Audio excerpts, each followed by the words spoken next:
So ang ating pong tatalakayin ngayon, araw, ay ang patungkol sa Kapaskuhan. Alam naman po natin na pag buwan ng Desyembre, ay dama na natin ang simoy ng hangin. Ano po? Pagdating ng September, minsan nga nagpapakita, sino nga yun? Si Jose Marichan. Gaganon-ganon, oh. Di ba?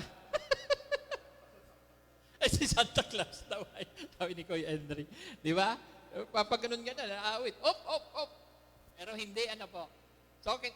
Na-excite tayo dahil alam po natin, pag dumarating ang buwan ng December, saan ba tayo nag-excite? Sa bonus ba? Ay, 13-month pay. Dadaan na yung 13-month pay. Or sa mga regalong matatanggap natin. Saan ba tayo excited?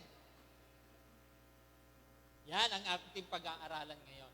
Saan ba mas mahalaga na tayo'y bibigyan ng pansin ang diwa ng Pasko? Sabi mo nga, diwa ng Pasko ay si Jesus. Yan. Yun ang pag-aaralan natin ngayon. Ang Pasko ay higit sa mga ilaw, regalo at pagdiriwang. Ito ang pinakadakilang anunsyo ng langit sa lupa. Ano po yun? Yung pagsilang ng ating Panginoong Hesukristo. Sorry. Ganda po, Bakit kaya may Pasko? Bakit ibinigay ng Diyos, Ama, ang kanyang anak sa mundo? Ano ba ang kahalagahan o ano ba ang definition sa iyo ng Christmas? Sa akin, ang Christmas, Christ, my Almighty Savior. Christ, Christ, my Almighty Savior. Bakit? Siya ang tagapagligtas ng buhay natin. Siya ang nagbigay ng kanyang buhay o nag-alay ng kanyang buhay para tayo ay magkaroon ng tagapagligtas o ng kaligtasan. Amen po ba?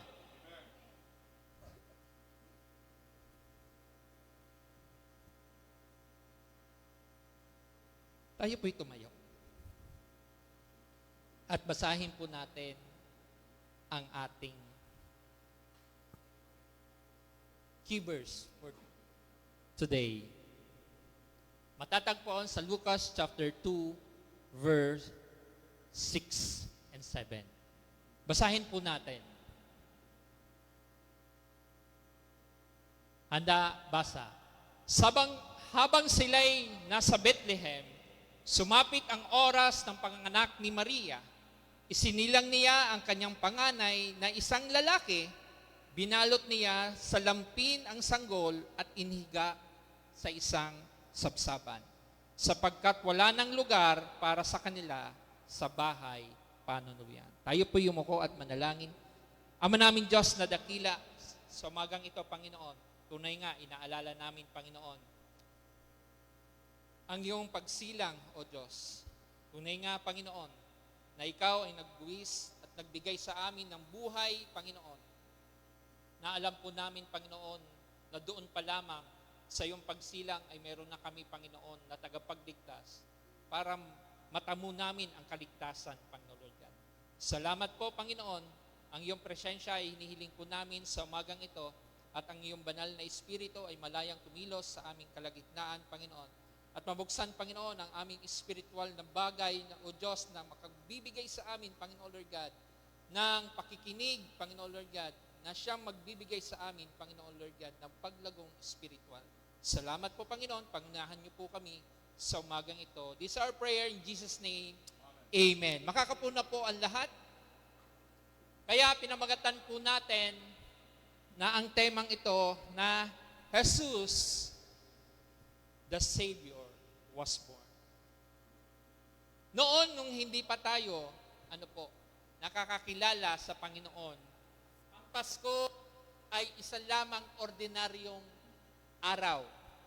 na tinatawag natin na tayo makakatanggap ng regalo, makakatanggap ng mga bagay-bagay na galing sa ating mga ninong at ninang at sa mga kapitbahay din as well. Di ba? Nagkakaroling, di ba? Pero nung tayo ay lumalakad sa paglago nating espiritual, nakikita natin kung ano ba yung kahalagahan, ang tunay na kahalagahan ng diwa ng Pasko. Yan. Dahil alam po natin, yung ginawa ng Panginoong Yesus, na ibinigay ang kanyang bugtong na anak, na si Jesus, ay regalo. The greatest gift sa buong sangkatauhan. Ito yung natanggap natin. Tagapagligtas ang ating Diyos. Hindi si Santa. Kasi si Santa, tagapag-agaw lang ng epal eh. Tawag dyan, epal. Pumapapel. Ano? Pero nung tayo makakilala sa Panginoon, ay hindi pala si Santa Claus. Kundi si Jesus. Kaya nga, the reason of this season is Jesus. Ang mahalagang matanggap mo sa panahong ito, yung tagapagligtas. Kaya tingnan po natin, ano ba ang definition ng tagapagligtas? Who is the Savior and who give na tayo maligtas? Ang sabi po dito, the definitions of a Savior ay tumutukoy sa isang tao or individual na nagpapalaya o nagliligtas at nagsasagip mula sa panganib, pahamak o kaparok na hindi kayang takasan ng sarili. Anong ibig po sabihin doon? Ang ibig sabihin po niyan ay yung mga bagay na hindi ka na makaalis-alis sa isang lugar na hindi ka na o hindi mo na kaya ng iyong sarili makaalis.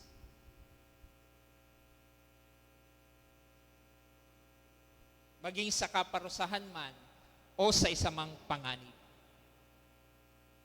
That's the meaning of Savior. Bakit mahalaga na malaman natin na ang tagapagligtas na siyang nagbigay sa atin ng katuparan ng pangako ng Diyos sa sanlibutan. Kaya dapat maunawaan ng bawat nilalang o ng tao gaano kahalaga ang ginawa ng Diyos. At gaano pinapakita ng ating Diyos na buhay na siya'y pinanganak sa isang sabsaban.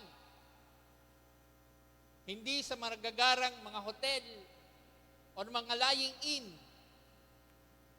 At pinapakita doon ang Diyos. Anong pinapakita ng Diyos doon? Yung kanyang pagpapakababa. Yung humble. Pagiging humble. Basahin ko lang po sa inyo yung Lucas chapter 2 verse 1. Ang sabi doon, nang panahon yun, inuutos ni Emperor Augusto na magkaroon ng census sa lahat ng nasasakupan ng imperyo ng Roma. Verse 2, ang unang census na ito ay ginawa noong si Cirenio, ang gobernador ng Syria. Kaya't sa sarili nilang bayan upang magpatala. Mula sa Nazaret, isang lungsod ng Galilea, si Jose ay pumunta sa Judea, sa Bethlehem na bayang sinilangan ni Haring David. Sapagkat siya ay mula sa angkan ni David. Kasama rin niyang umuwi upang magpatala si Maria na kanyang magiging asawa, na noon ay nagdadalang tao habang sila'y nasa Bethlehem. Sumapit ang oras ng panganganak ni Maria, isinilang niya ang kanyang panganay na isang lalaki, binalot niya ng lampin ang sanggol at hiniga sa isang sabsaban, sapagkat wala ng lugar para sa kanila sa bahay panuluyan. Sabi doon sa 8, doon ay may mga pastol na nasa parang na nagbabantay ng kanilang mga tupa ng gabing iyon. At tumayo sa harapan nila ang isang anghel ng Panginoon at nagliwanag sa kalangitan nila ang kaluwalhatian ng Panginoon. Ganun na lamang ang kanilang pagkatakot, ngunit sinabi sa kanila ng anghel, huwag kayong matakot. Ako'y may dalang magandang balita para sa inyo na magdudulot ng malaking kagalakan sa lahat ng tao.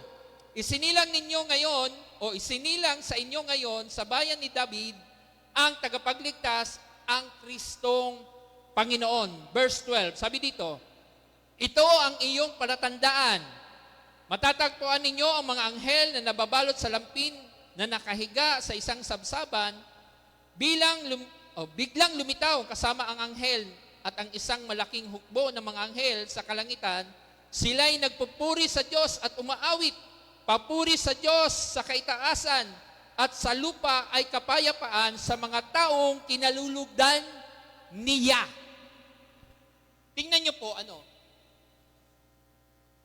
bakit kailangan na mabuhay o ipanganak, ang ating Panginoong Diyos? Una, alam natin tayong lahat ay makasalanan. Aminin natin. Amen po ba? Lahat tayo nagkasala. Lahat tayo makasalanan. Sapagkat ang lahat, ang sabi doon sa Romans 3:23, sapagkat ang lahat ay nagkasala, ito'y paalala, po, at walang sino man nakaabot sa pamantayan ng Diyos. Kung may level ang ating Panginoon sa pamantayan, yung ating mabubuting gawa ay hindi pala umabot doon sa pamantayan ng Diyos. Kahit anong mabubuting gawa. Kasi may sinabi doon sa Romans 3:23. Dahil ang kasalanan, bakit? Ang kasalanan ay naghihiwalay sa Diyos. Amen po ba? Tama po ba? Kaya nga, ang bunga nun ay kaparusahan eh. Di ba? Pangalawa, nagdadala ng kaparusahan ang kasalanan. Hindi tayo gumagawa ng mabuti para tayo ay maligtas. Dahil ligtas na tayo, kaya nagbubunga yung ating ligtas ng kabutihan. Amen po ba? Kaya, nung dumating ang Panginoon Diyos na tagapagligtas, tayong lahat, thank you, Ate Gwen, tayong lahat ay binigyan ng pag-asa na ilayo sa kasalanan at kaparusahan na ginawa ng ating Panginoon, supposed to be para doon sa mga kampon ng kadiliman. Ang tanong, bakit sumasama ka pa rin doon sa masasamang mayroong kadiliman? Ay meron ka na nga ngayon, liwanag. Kasi ang Panginoon natin, liwanag. Amen po ba?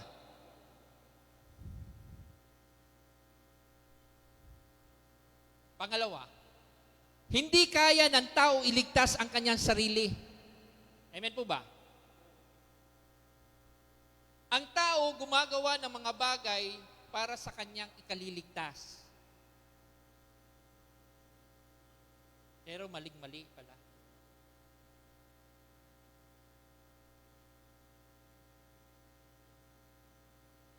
Ang sabi sa Romans 2:8 and 9, sapagkat dahil sa kagandahan loob, ano daw? Kagandahang loob. Tayo ay naligtas, sa pamamagitan ng pananampalataya. At ito'y kaloob ng Diyos at hindi mula sa inyong sarili. Hindi ito sa bunga ng mga gawa, kaya't walang ipagmamalaki ang bawat isa. Alam ng Diyos, ang tao ay mahina. Amen po ba?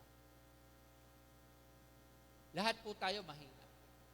Bumabagsak tayo sa mga bagay na makamundo, I mean.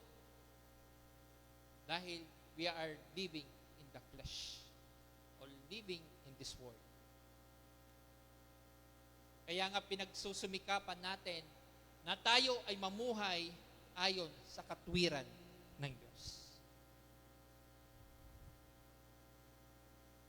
Limitado ang lakas ng tao. Kaya hindi kaya niyang iligtas ang kanyang sarili. Kaya nga mahalagang mayroon tayong tagapagligtas. At ang taong ito ay si Jesucristo. Ang Diyos.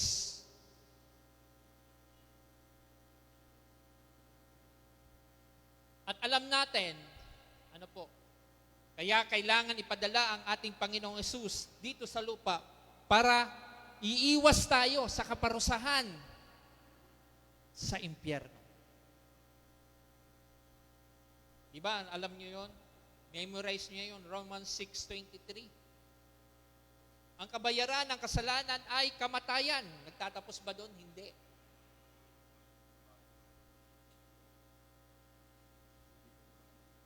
Di ba? Hindi nagtatapos doon. Sa mundo, kapag ikay nakakagawa ng kasalanan, ikaw ay parurusahan at ikukulong. Depende sa iyong case or kaso na sinampas sa iyo.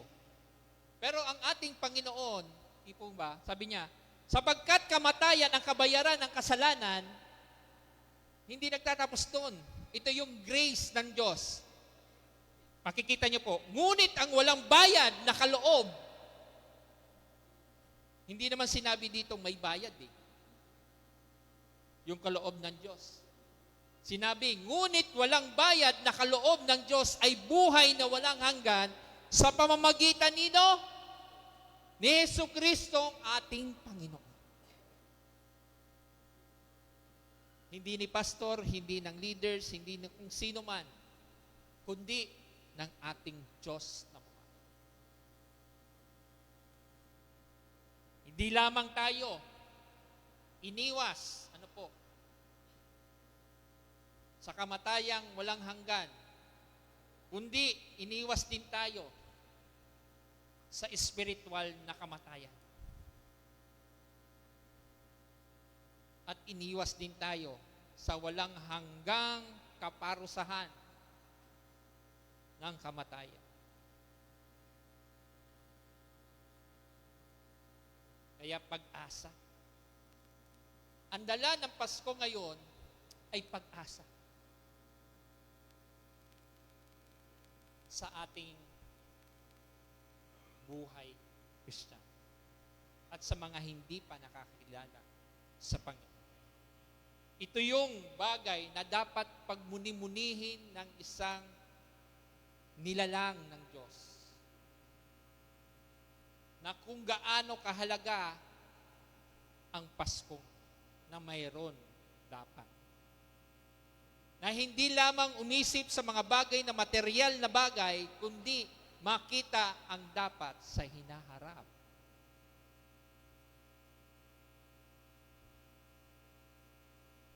Pang-apat,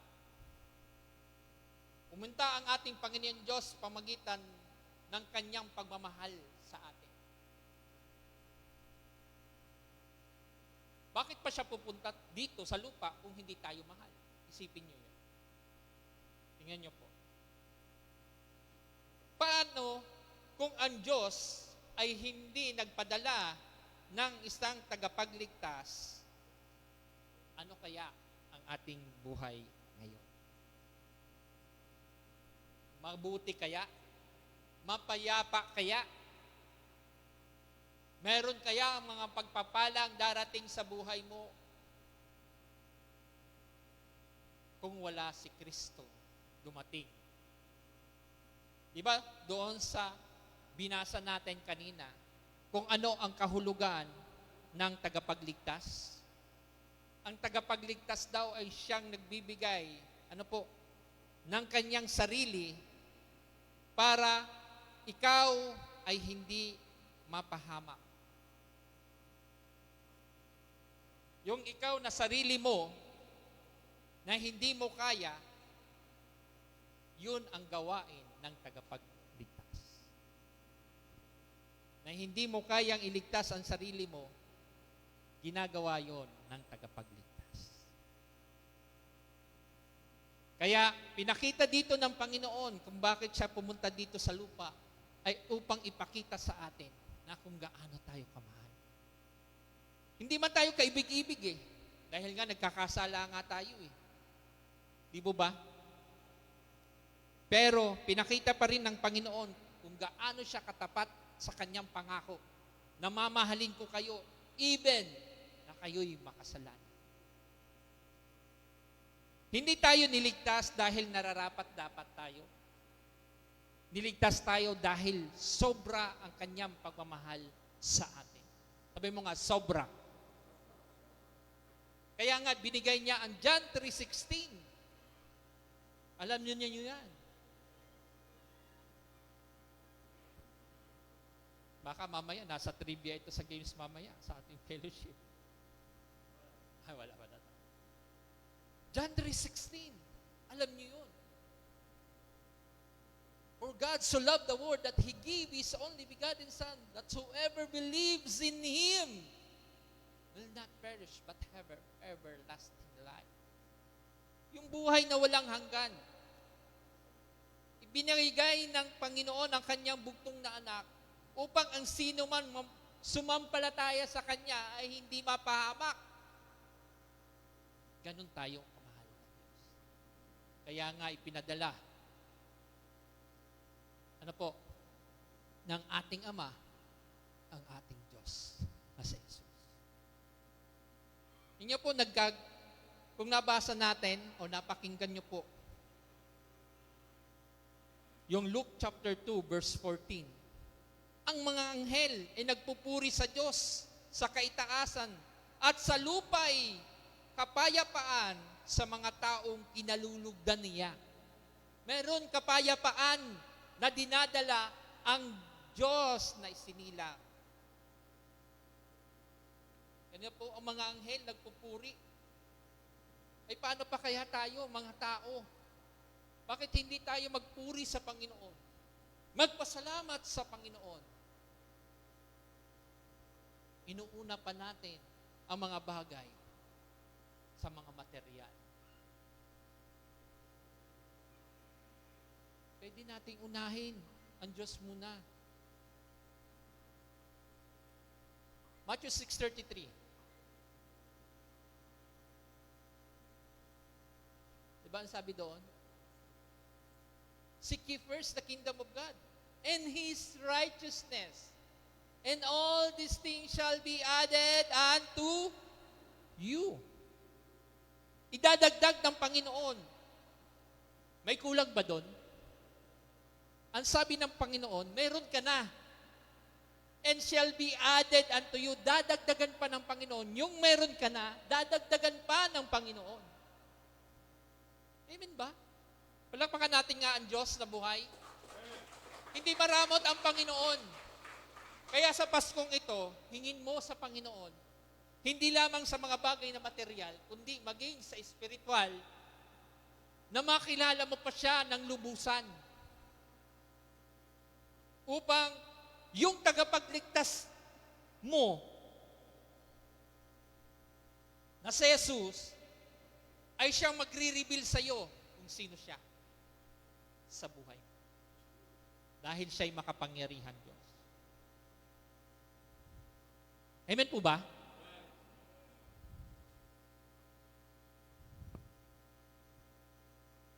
At sino ang ating tagapagligtas? Ang sabi dito sa Lucas chapter 2 verse 11, sapagkat ipinanganak sa inyo ngayon ang isang tagapagligtas na siya ang Kristo, ang Panginoon. Kaya nga kanina sinabi ko, si Jesus ang rason sa ngayon. Di ba? Hindi kung ano-ano man. Bigyan natin ng halaga at importansya yung kapanganakan ni Jesus. Na hindi masayang yung nangyari, na ipinadala ng Diyos Ama itong si Jesus. Kasi alam natin lagi, nakaginagisnan natin noon. Minsan noon, sumasabit pa tayo ng medyas doon sa bintana. Di ba? Ay dadaan si Santa Claus. Lalagyan yung medyas. Hindi mo pala alam, naglagay yung magulang mo. Di ba? Deceiving.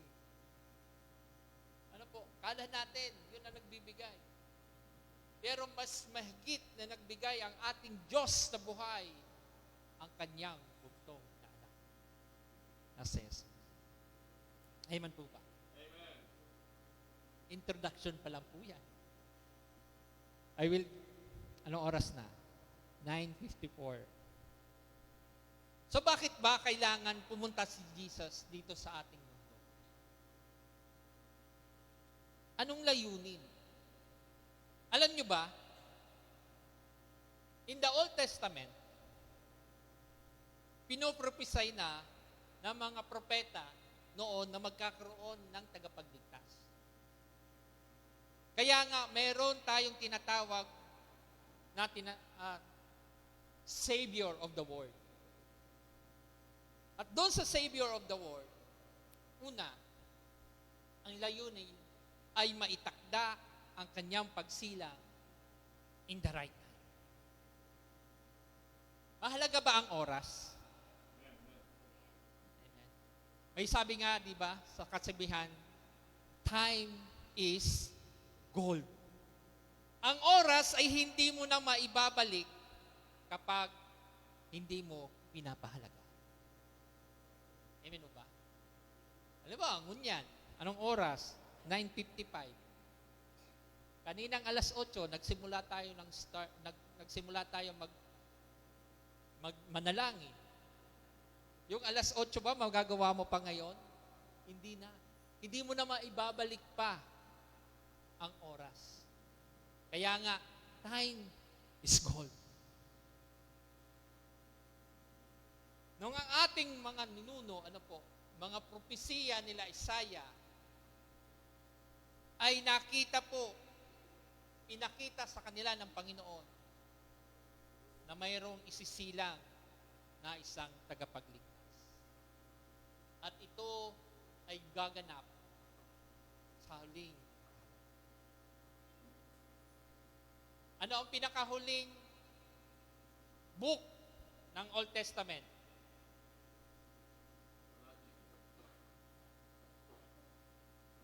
Malakay. Doon sa Malakay na yon, bago nagsimula ang New Testament, ilang years? Silent. 400 years. Amen. Mamaya may mga premyo na yata ito. Alam na yung... Tingnan niyo po doon sa 400 years na yon, natahimik ang Diyos, may ginawa silang plano. Paano natin maliligtas ang sanlibutan? Paano natin maliligtas ang sangkatauhan na ginawa natin? Dahil na-deceive sila ng kaaway. At yun ang naging plano ng Diyos.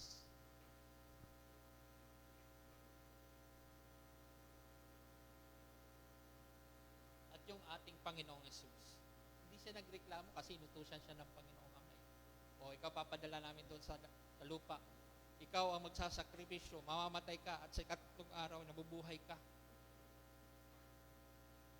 Bibigyan kita ng kapangyarihan. Tingnan niyo po.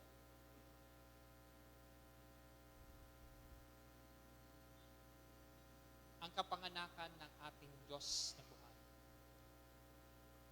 Nangangahulugan sa ating ngayon na ang perpektong plano ng Diyos ay tunay. Amen po ba?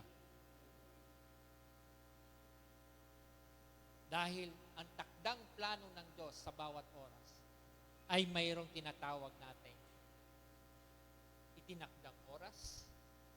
Dahil, ang sabi doon, ang oras ay mahalaga, hindi mo na maibabalik ang oras kapag ito'y nakalipas na. Sabi ko kanina, kaya nga, may kasabihan tayo kanina, sabi ko doon, time is gold. Kung naaalala niyo yung Ecclesiastes o Mangangaral, chapter 3, verse 1,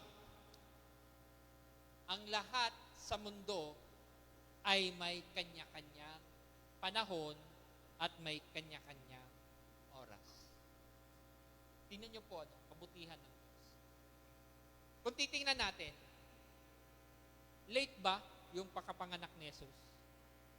Or is it a perfect timing ng Diyos?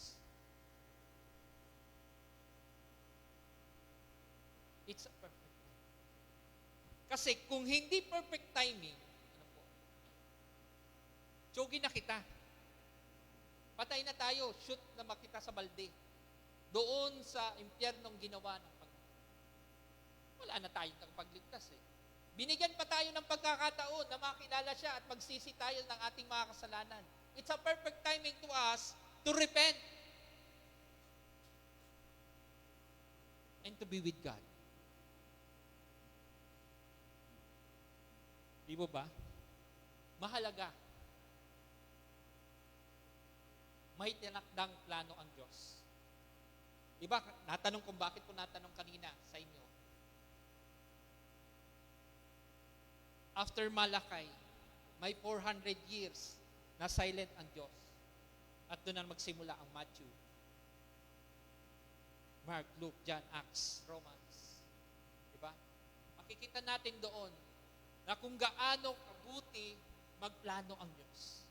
Kung gaano ginawa nila yung mabuting plano para sa sangkatauhan. Maalis tayo sa kaparusahan. Ang bawat bagay na nangyari sa tamang oras ayon sa kanyang kalooban ay nagpapatunay na ay pinanganak ang magliligtas o nagliligtas sa mundo ay isa sa mga plano. Tingnan niyo po. Kung wala ang plano, kaya mahalaga ang pagpaplano. Hindi po pwede nagagawa ka ng bahay na walang plano. Amen po ba? Kasi walang, halimbawa ako, gagawa ako ng bahay. Gumawa ako dyan ng bahay lamang na para bang, kung ano-ano lang. Ang kinalabasan, parang bahay ng kalapate. Kasi walang plano eh. Pero kung may plano yan, makikita mo, wow, ganda. Kasi may plano. Pero kung walang plano, wala. Ganun din sa church. Kung ating church ay walang mission and visions,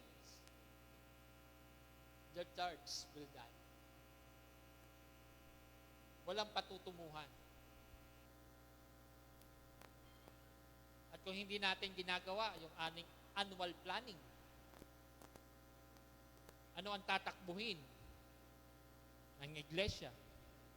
Maya-maya, may paganon, may paganon, may padiretso, may paliko, may pabalik. Hindi. Kailangan ay may plano. Yun ang mahalaga. Amen po ba?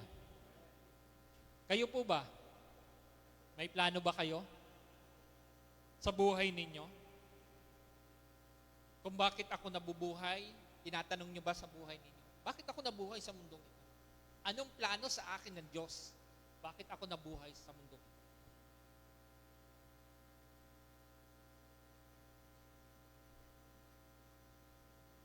Sabi sa Sikaria 8:7-9, iniligtas ko ang aking bayan mula sa mga lugar ng silangan at kanluran at muli silang ibabalik sa Jerusalem. Sila ay aking magiging bayan at ako ang kanilang magiging tapat at makatarungan Diyos. Ipinasasabi ni Yahweh na makapangyarihan sa lahat. Lakasan ninyo ang iyong loob, kayo na nakarinig ng mensahe ng mga propeta noong inilalagay ang pundasyon ng aking templo. Napakahalaga ba sa buhay natin na may Kristo tayo, na kapag tayo'y nagpaplano, kasama natin ang Diyos. Kaya sa buhay natin, kapag tayo po ay kailangan magplano, isama natin ang Diyos.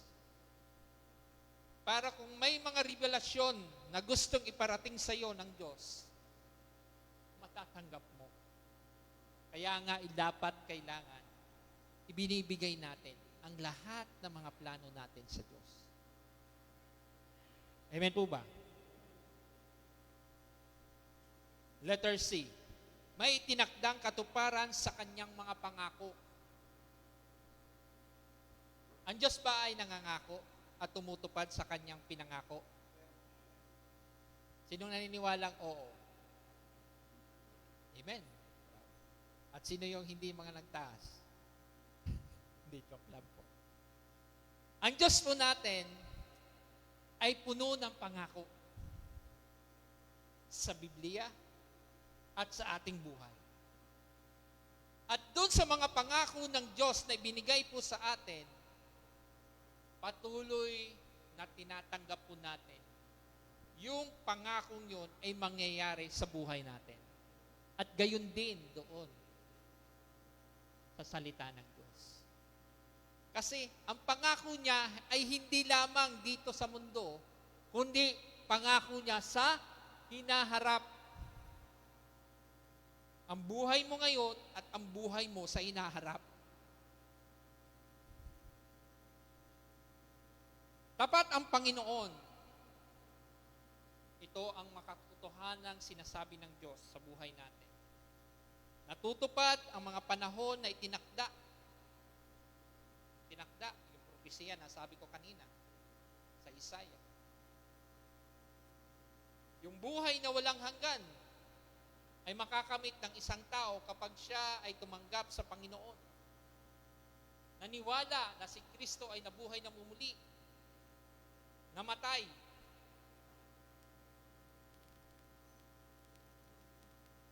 kasama ng ating Diyos, umakyat sa langit, naluluklok sa kanan ng Ama. Ang katuparan ng pangako ng ating Panginoon ay isa nating pinanghahawakan para pag dumating ang panahon nang siya'y babalik na, ay makasama tayo sa buhay na walang. Ang tanong ko, ano ngayon ang pinanghahawakan mo? Pangako ng Panginoon. Yan. Kung wala ka pang buhay na walang hanggan, yun ang hingin mo sa Panginoon. Hangarin mo sa Panginoon na magkaroon ka ng buhay na walang hanggan. Yung tagapagligtas, si Jesus, ang kailangan mo para ikaw ay magtamo ng buhay ng walang.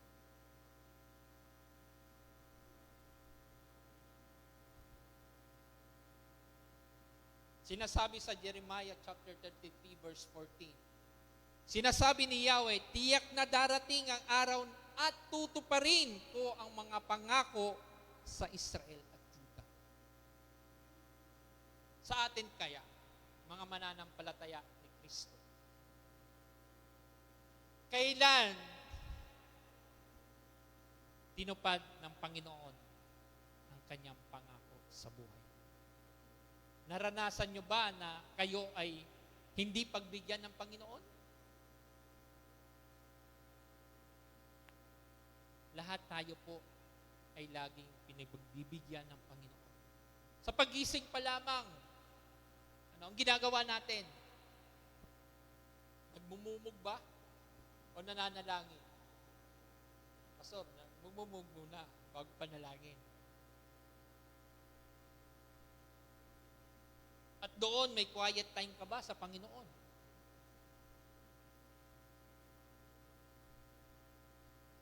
At yung katuparan ba ng Panginoon ay lagi mo bang isinasabi ng iyong mga bibig sa Kanya.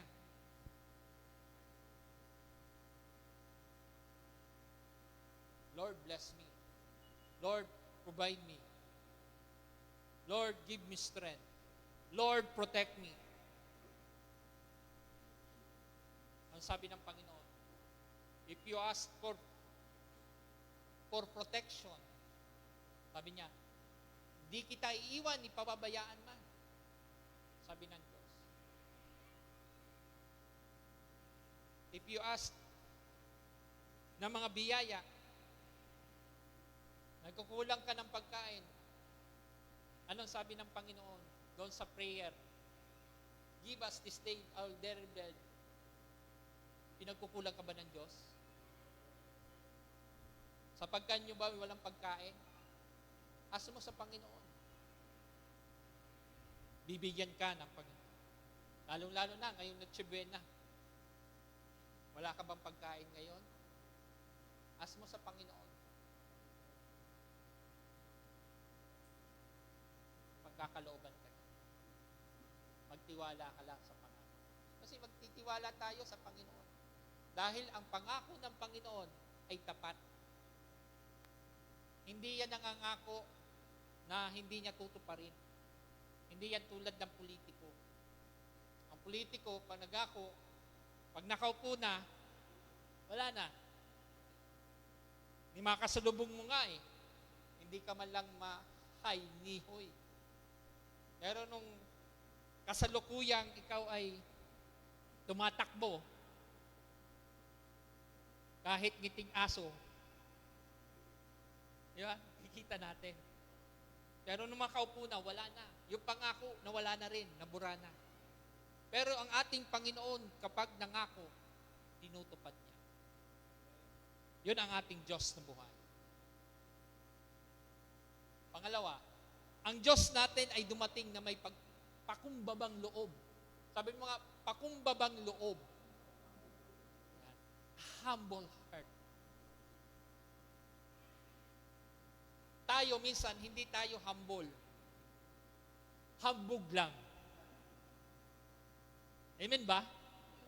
Yan. Bato-bato sa langit, tamaan, may bukol. Di ba? Ang Diyos natin ay humble. Ang tao ay sobrang hambog. Totoo yan.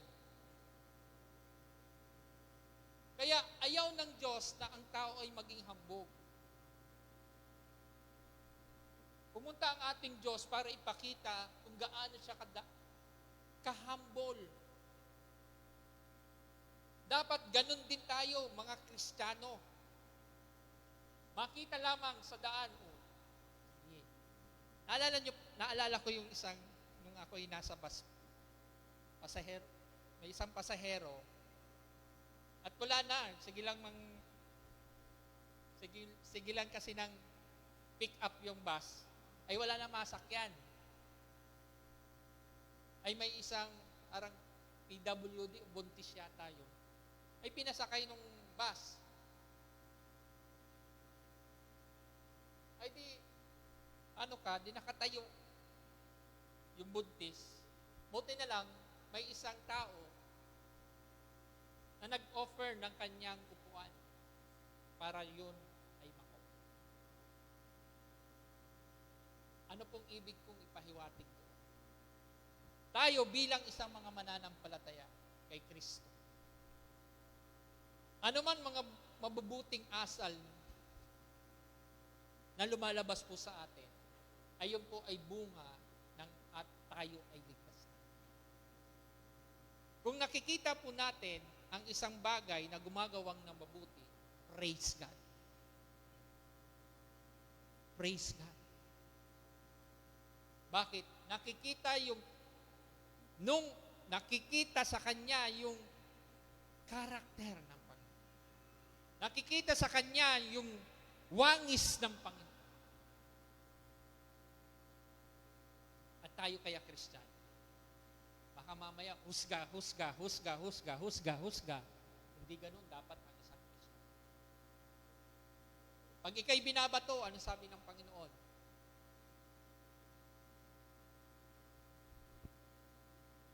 Batuhin mo ng tinapay na may kasamang garapon. Hindi naman po pwede yun, di ba? Pag binakutuhan ng tinapay, samahan mo ng palaman. Ganun ba yun? Kape daw, sabi ni Kuya. Bad. Samahan mo ng pagmamahal. Pag binato ka ng mga bagay na hindi kaya-aya sa iyo at natatamaan minsan yung pain ng iyong puso, panalangin mo na lang. Dahil ang Diyos natin ay nagpapakumbaba. Diyos nga nagpapakumbaba, tayo pa kaya, mga nilalang ng Diyos.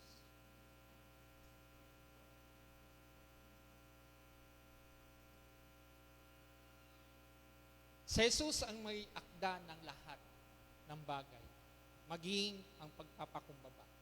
Dapat mayroon tayong puso may pagpapakumbaba. Ayusin natin yung ating sarili. Magpapakita ang Diyos sa atin kung tayo po ay laging nasa harap niya. We humble ourselves to God. Sabi doon sa Santiago chapter 4 verse 6, ngunit higit na mas malakas ang tulong na ibinigay niya sa atin. Kaya't sinasabi sa kasulatan, ang Diyos ay laban sa pagmamataas, ngunit nalulugod sa mga mapagkumbaba. Bakit mahalaga yun? Excuse me.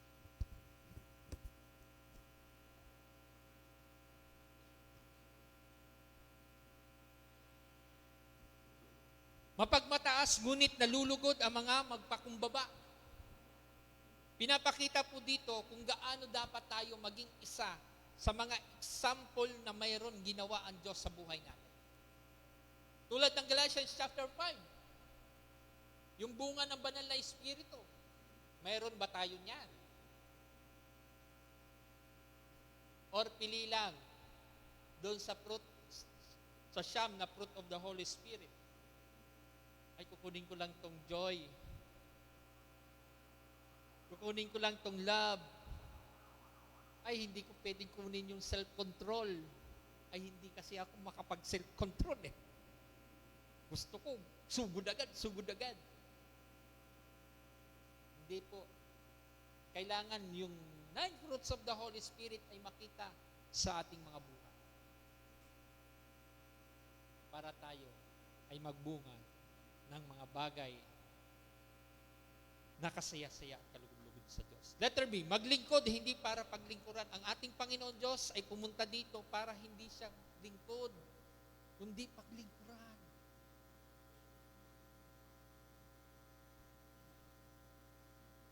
Bumaba ang ating Panginoon Diyos sa langit para maglingkod, mamuhay upang magbigay ng kaligtasan sa tao. Ang sabi sa Marcos chapter 10 verse 45, sapagkat ang anak ng tao ay naparito hindi upang paglingkuran, kundi upang maglingkod at upang mag-alay ng kanyang buhay para sa ikatutubos ng marami. Hindi sinabing pinili. Hindi sinabi na kami lang. Hindi sinabi na tayo lang. Kundi ang sinabi doon, ikatutubos ng marami. Hindi sinabi ng iilan lang, kundi ng marami. Yun ang plano ng Diyos. Kaya nga siya pumunta dito. Na hindi para siya ay paglingkuran, kundi maglingkod. Gaano ka ba naglilingkod ngayon sa iyong simbahan? That's the question. Gaano mo binibigay ang iyong buhay sa simbahan? Gaano mo ba binibigay ang iyong buhay sa Diyos? Gaano mo pinaglilingkuran ang Diyos na iyong sinasamba? Yan ang at yan ay pagbulay-bulayan. Ang Diyos, letter C, ay handang magsakripisyo. Tayo ba'y nagsasakripisyo kung minsan? Mga tatay, mga nanay, mga magulang, Mga kabataan, nagsasakripisyo din ba tayo kuminsan? Yan, tulad ng tithes and offering. Sacrifice giving.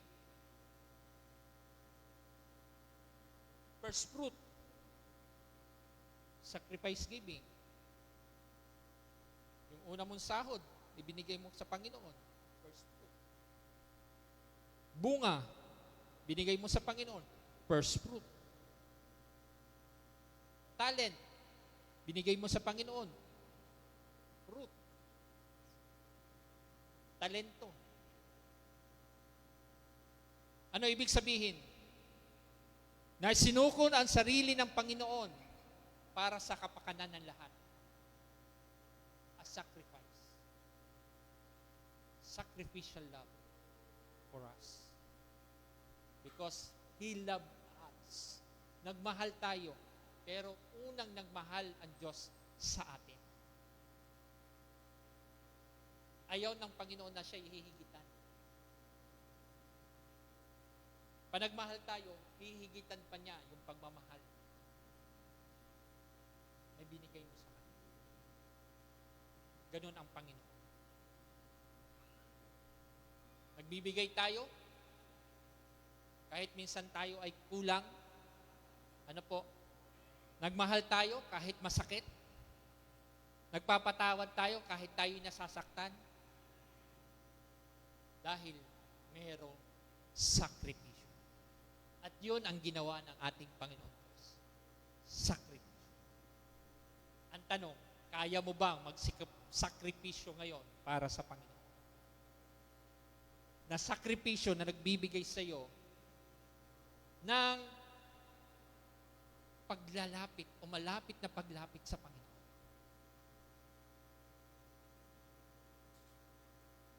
Kaya nga sabi sa 1:15-13, walang pag-ibig na higit pa rito na ang isang tao ay ialay ang kanyang buhay para sa kanyang mga kaibigan.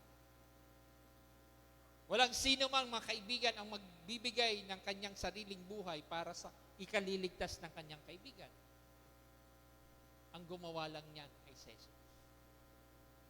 Kamatayan. Yung kaganapan.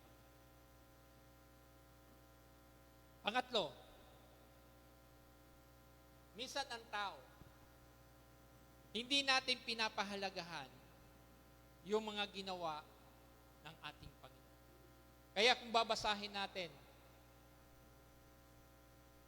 doon sa ating teksto, sa 7, ang sabi doon sa 7, basahin ko lang po. Sinilang niya ang kanyang panganay na lalaki, na isang lalaki, binalot niya ng lampin ang sanggol at hiniga sa isang sabsaban sapagkat walang lugar sa kanila sa bahay panunuya. Walang bahay na panunuya. Ang ating Diyos ay pinarating dito sa lupa para tanggapin natin, para papurihan natin at pasalamatan. Ang ibig sabihin po doon, walang silid na tutuluyan, ay hindi po natin pinapatuloy kuminsan sa ating mga buhay itong si Kristo. Kaya mahalaga ngayon, nasa Kapaskuhang ito, sabi ko nga kanina, if you know the meaning of Christmas, that Christ is your Almighty Savior, mangyayari nawa sa buhay.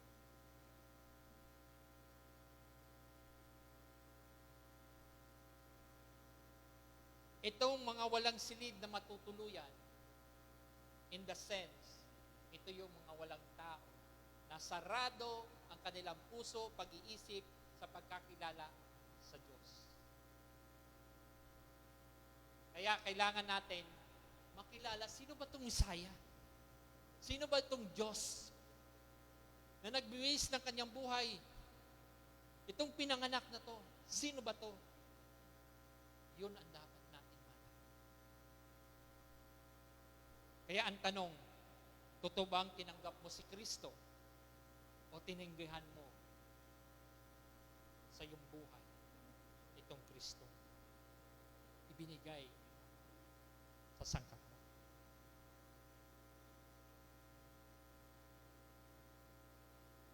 Ang simbolo ay pagtanggi. Tulad na kanina na sinabi ko. Nagtatanggi ang mga tao na hindi nila maisip na itong sanggol na ito ay siya magdadala ng tagapagligtas. Kaya nga may sabi sa 1:11, siya ay naparito sa kanyang sariling bayan, ngunit hindi siya tinanggap ng kanyang mga kababayan. Ang sakit mo. Halimbawa, ikaw, nasa sarili mong sa iyong barangay, na ikaw ay papauwi. Wala man lang nakakilala sa iyo pagdating mo, ay doon ka pinanganak.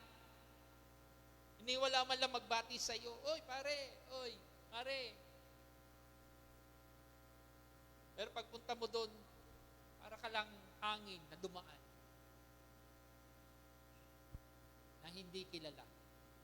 Anong mapipil ng isang tao? Wala. Masakit.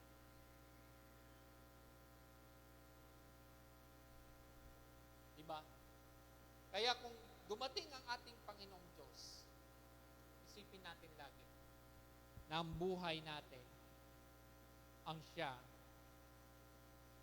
nagbigay yung ating tagapagligtas na si Jesus.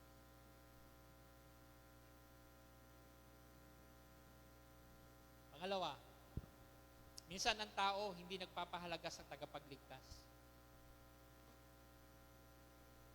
Hindi nagbibigay ng importansya. Hindi nagbibigay ng paggalang. Hindi nagbibigay ng pagtanggap. Hindi nga marunong mag-respect sa Diyos na nagbilang sa Kanya.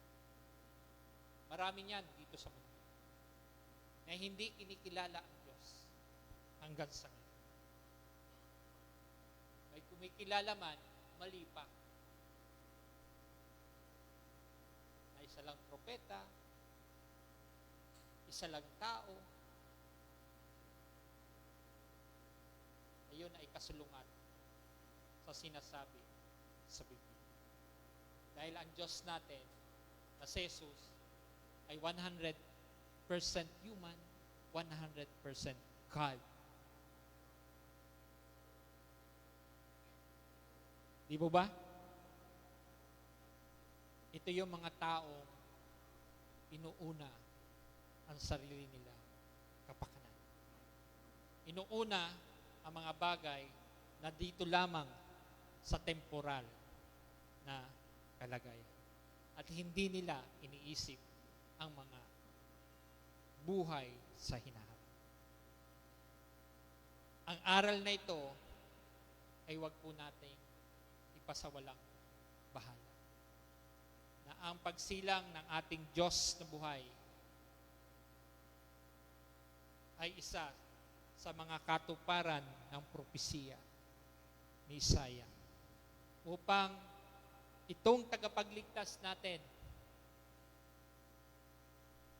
nasa ngayon na pinagdiriwang ng buong mundo, na tayo mga Kristiyano ay hindi tayo ma-deceive ng kaaway, kundi makita natin kung ano ba talaga ang diwa ng Pasko sa buhay natin. Ang sabi dito sa Matthew chapter 21 verse 42, nagpatuloy sa Jesus, hindi ba ninyo nabasa sa kasulatan, ang batong itinakwil ng mga tagapagtayo ng bahayang siyang naging batong panulukan, ginawa ito ng Panginoon at ito'y kahangahangang pagmasdan. Mahalaga na tayo bilang isang mga mananampalataya ay bigyan nating pagpapahalaga ang ating tagapagligtas. At ang huli, ang mga taong ito ay nagpapakita ng kanilang sobrang pagkaabala sa mundo. Ito'y nagpaparamdam na sa kanilang sarili ay sila mismo ang nagjojos sa kanilang sarili. Pagpapakita rin dito na wala silang kinikilala Diyos.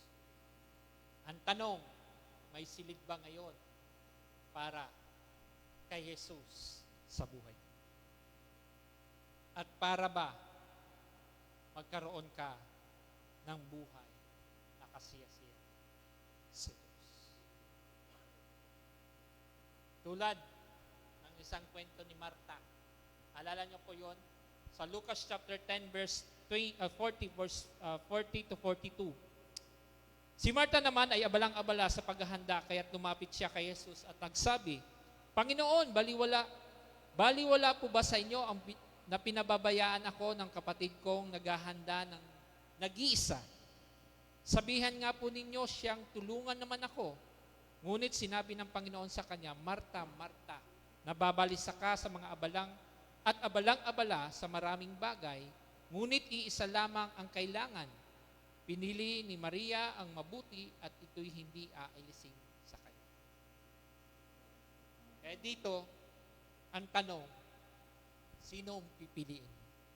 Ang mga bagay na pangmaterial o mga bagay na makadiyos? Yun ang dapat nating bulay-bulay sa mga sandali. Tayo po'y tumayo.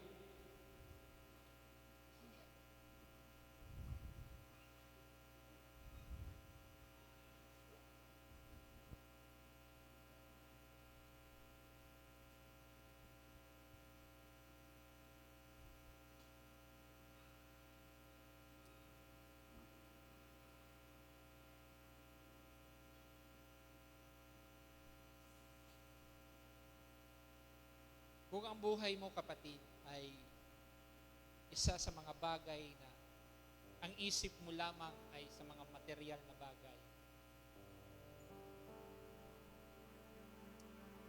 sa mundong ito ay doon ka nanliligaya o naliligayahan. At niwawaksi mo ang mga bagay na si Jesus ang nagbigay ng lahat sa mundong ito. Sabihin ko sa iyo, kapatid, may isang Diyos na nagbigay ng kanyang buhay. May isang Diyos na nagbigay ng biyaya na ang pangalan ay Jesus. Ipinanganak sa sabsaban upang tayong lahat ay magkaroon ng dakilang regalo sa mundong ito. Nawa, maunawaan natin, maunawaan mo, kapatid, na itong si Jesus na ipinanganak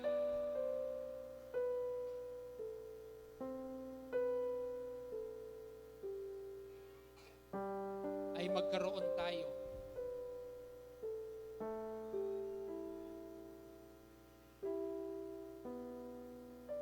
ng kaligayahan, ng kapayapaan. Kaya nga siya napunta rito upang iparanas sa atin ang mga yun. Mahal tayo ng Diyos, kaya niya ipinadala ang kanyang kaisa-isang bugtong na ito. Ano man nararanasan mo, kapatid, sa oras na to, ano man yan, kayang baguhin ng Panginoon. Kayang tuptin ang lahat ng mga hinihiling. Kaya nga, mayroong Diyos na si Jesus na isinilang upang makamtan natin ang pag-asa. At yung pagmamahal na yun, siyang padadama sa iyo. At yung pagmamahal na yun, ang siyang yayakap sa iyo. Magbibigay sa iyo ng comfort, na magbibigay sa iyo ng katiyakan na sa paligid mo ay parang walang nagmamahal sa iyo. Na sa paligid mo ay walang pag-asa.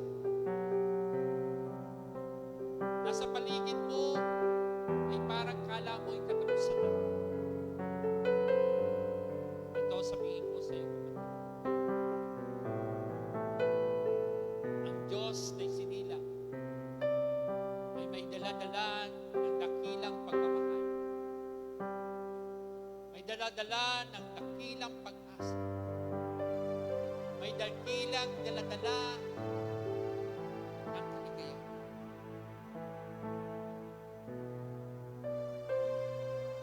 At mayroong dakilang dala-dala ng kaligtasan. Kaya sa umagang ito, mga kapatid, tingin natin sa Panginoon na patuloy na samahan tayo lagi. At ipasalamat natin sa Panginoon na ang buong nangyaring taon from January until December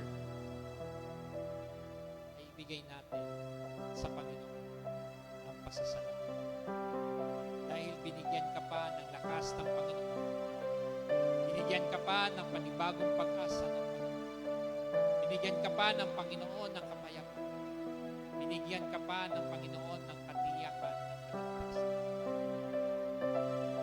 Kaya hinihiling ko, kahit isang minuto lang, tayo ay mungkot. Magkaroon tayo ng pakikiniig sa Panginoon sa umaga. At pasalamat natin ang lahat ng bagay na nangyari sa atin sa buong taon.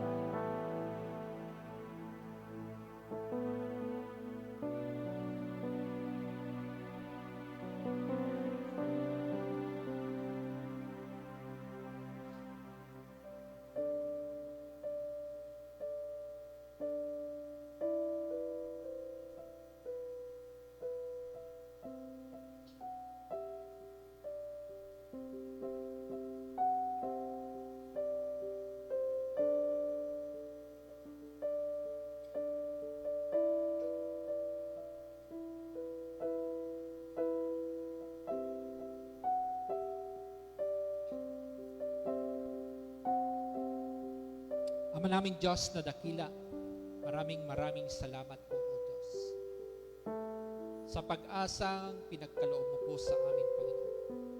Nung ipadala mo po ang iyong anak na si Jesus, nagkaroon kami ng kapayapaan.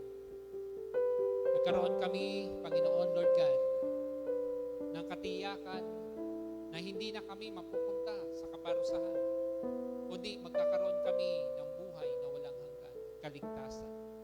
Nasa piling mo, Panginoon.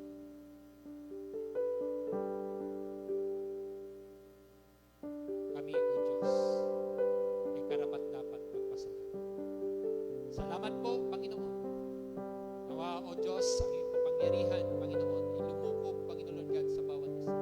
At anuman, Panginoon, ang kahilingan ng bawat isa, Panginoon, ay patuloy mong ipagkaloob. Mga financial man yan, Panginoon. Mga emotional man yan, Panginoon. Mga financial man yan, Panginoon Lord God. Mga relational, Panginoon Lord God. Ay inadalangin ko po, O Diyos, sa iyo. Nakatagpuin mo nga po. Salamat po, Panginoon, sa pagsama mo sa banal na Espiritu.